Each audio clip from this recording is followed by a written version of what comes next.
20.000 евра за едно ноќевање во луксузен хотел и уште полуксузен апартман, според албанскиот портал Ора Ньюс, платил заменик министерот за внатрешни работи Назим Буши. По истражувањето за албански функционери кои се луксузирале во хотели се најде и функционерот од македонската влада, за кого се тврди дека престојувал една ноќ во претседателскиот апартман на Парк Босфор хотел во Истанбул.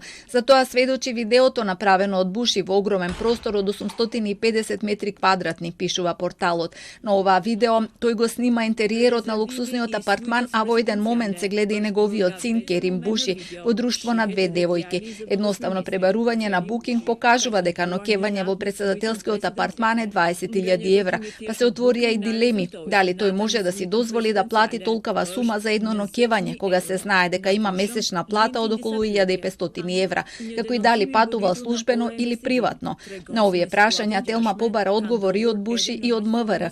Заменик министерот одговори дека се работи за приватно патување од здравствени причини, планирано пред да стане заменик министер. Во Турција патувал во октомври 2020 година, а стана заменик министер на 23 септември истата година.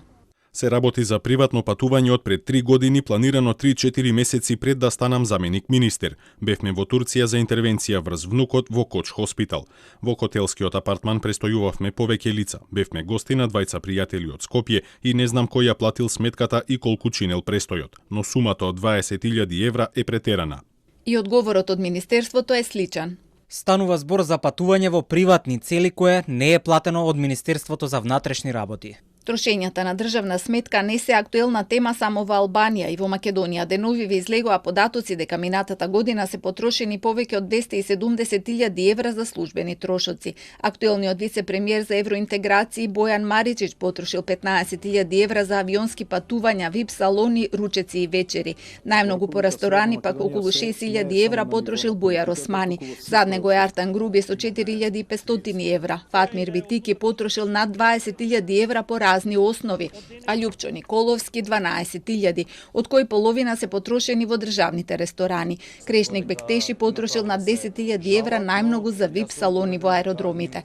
Но премиерот не гледа ништо спорно во овие трошоци. Најави дека треба да ги очекуваме и во наредниот период, затоа што според него повеќето се потрошени за ручеци со европски делегации, но и на нашите делегации кои одат на скринингот во Брисел.